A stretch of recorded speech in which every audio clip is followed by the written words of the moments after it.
Dear friends, it's so wonderful and still so surreal to be among all of you here this afternoon with wonderful people on the Lantos Foundation.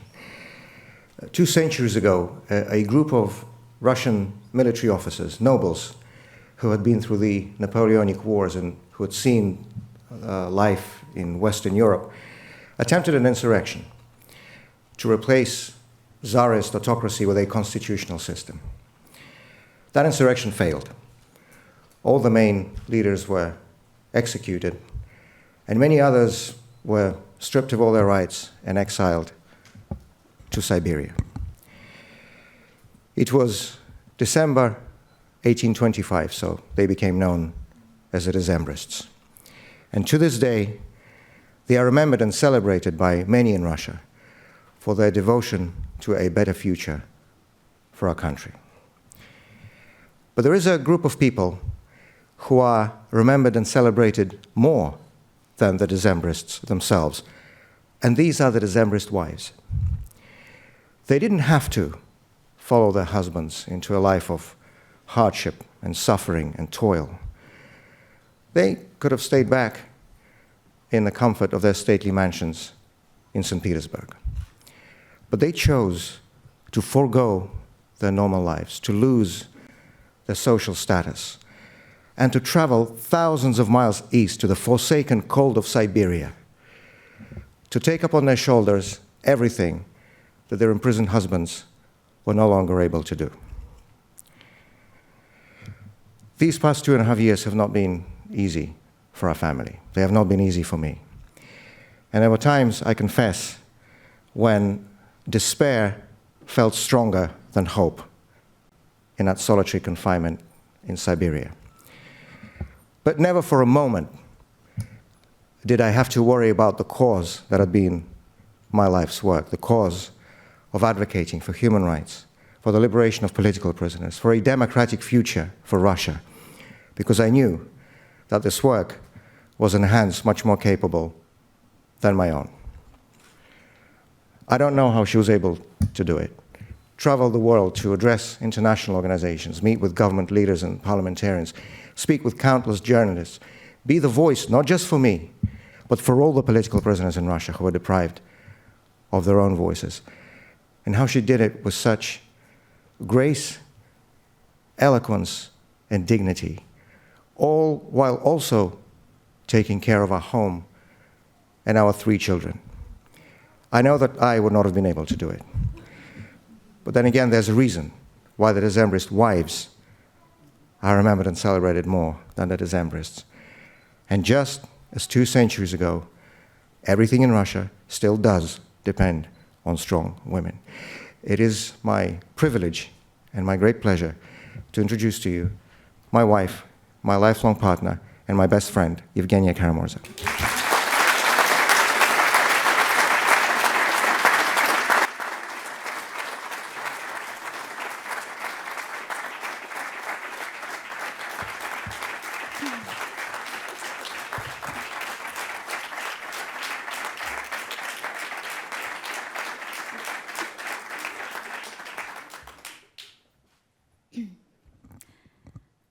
President Lantos Svet, the entire wonderful, amazing Lantos family, members of the board, ladies and gentlemen, dear friends.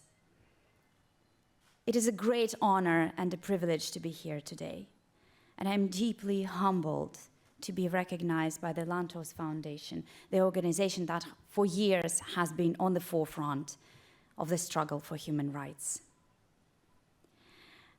And to Vladimir, thank you, dearest, for being my best friend, my partner, the father to our 3 children. Thank you for leading them by example. Thank you for teaching them to stand up to bullies with courage, to never give up, and to fight for what is right. I am so truly lucky and blessed to have you by my side. I know what a miracle it is. I learn from you. I take my inspiration from you. But it is a miracle that you're yet again alive, having survived 2 assassination attempts and then this prison sentence. Solitary confinement. All the horrors of Putin's gulag.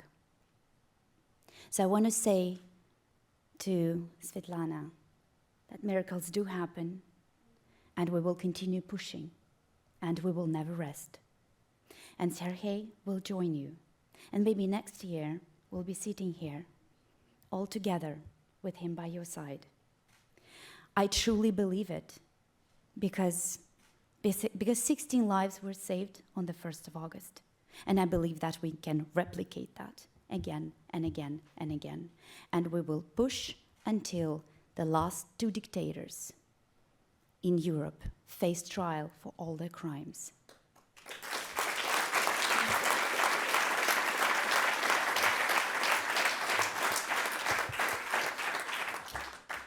Sometimes in life we get stuck in roles we do not necessarily choose. We do not seek the challenge, but often the only option is to live up to it. I'm honored to share this stage and the prestigious Lantos Human Rights Prize with President-elect Sviatlana Tsikhanouskaya, who is the leader of the free Belarus and the embodiment of living up to a challenge. We both ended up in the fight that feels very personal because of the way it has affected our families, but that goes way beyond our little worlds and becomes, in the words of great American statesman Senator John McCain, a cause greater than life. The war of aggression launched by the Russian government against Ukraine is affecting millions of families, not just in Ukraine, where people have been living and dying under Russian bombs for almost 3 years now, but also in Russia, where any opposition to this war of aggression is being harshly persecuted and punished by the authorities.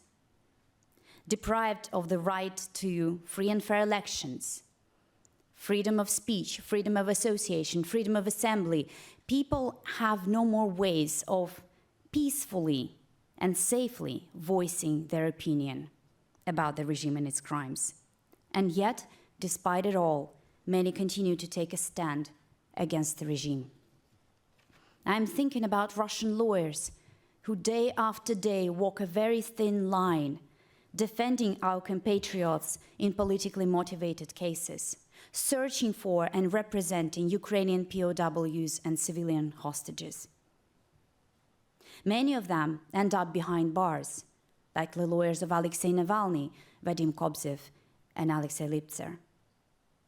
And yet, many incredibly brave human rights defenders, like Maria Eisman, Anna Stavitskaya, Sergei Safronov, Ekaterina Tertukhina, refuse to abandon those in need despite grave personal risks.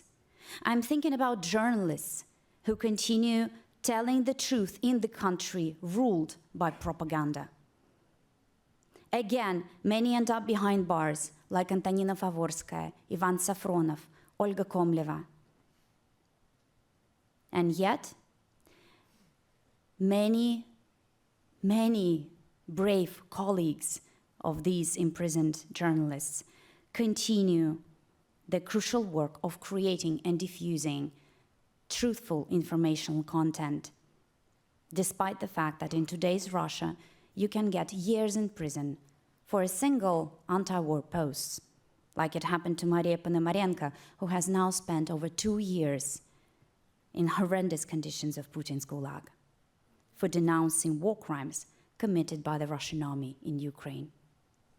I'm thinking about thousands of activists on the ground all across Russia, without whose bravery, commitment, and resilience the work of the Free Russia Foundation, the organization I have the privilege to work for, would not be possible. And of course, I'm thinking about those who paid the ultimate price for denouncing the regime and its aggression. According to human rights groups, in 2023 alone, dozens and dozens of people have died in detention under suspicious circumstances. Among them was Alexei Navalny, who, having survived an assassination attack, was arrested, thrown in prison, tortured, and murdered. Among them was also Anatoly Berezikov, a musician from Rostov-on-Don, who was arrested for putting up flyers of the Ukrainian project I Want to Live that helps Russian soldiers surrender. He also wanted to live, but instead was imprisoned, tortured, and murdered. At the trial, he kept saying that he was afraid that his name would be forgotten. So I want you to remember this hero who paid the ultimate price, who gave up his life to say no to Vladimir Putin. There is also the story of Pavel Kushnir, a talented pianist arrested for protesting against the war. On July the 28th, 4 days before the historical prisoner swap saved the lives of 16 people, Pavel Kushnir died on a hunger strike in jail. With all the challenges human rights groups are facing, trying to monitor the situation across Russia under Putin's dictatorship, Pavel's case was missing from their records, and we only learned about him after his death. Some people are serving their unlawful sentences with serious medical conditions, and their lives are constantly in danger. This is the case of Municipal Deputy Alexei Gorinov, who was sentenced to 7 years for asking the council to join him in a moment of silence for Ukrainian kids killed by Russian bombs. He's missing a lung and needs constant medical attention. Historian with Memorial Yuri Dmitriev sentenced to 15 years in prison after he'd uncovered and meticulously documented Stalin-era mass graves that hold the bodies of at least 6,000 prisoners executed by Soviet secret police in Russia's northern region of Karelia. For someone of Yuri's age and health, this is a death sentence. Anti-war activist Igor Baryshnikov is serving a 7.5 prison sentence for spreading so-called deliberately false information about the Russian army in his Facebook posts about Russia's decimation of the Ukrainian city of Mariupol. Igor is serving his sentence with a tube in his stomach, and he's been denied medical care. Zarema Musaeva, the imprisoned mother of 3 self-exiled, outspoken Chechen opposition activists, is suffering from a severe form of diabetes, and her condition has recently been deteriorating rapidly. 17-year-old Yegor Balazeykin, who got 6 years in prison for a failed attempt to set a conscription center on fire in protest against the war. He's suffering from a chronic liver condition and is not provided that help that he needs. Thinking about all of these people, I remember something Congressman Lantos, a towering figure in the fight for human rights, said about his life in anti-Nazi underground in Budapest. And I quote, "In retrospect, I was doing things I never should have done because they took more courage than I'm sure I had." These people were faced with the evil and chose to make a stand. It is to all of them, to their moral courage and their resilience, that I want to dedicate this prize.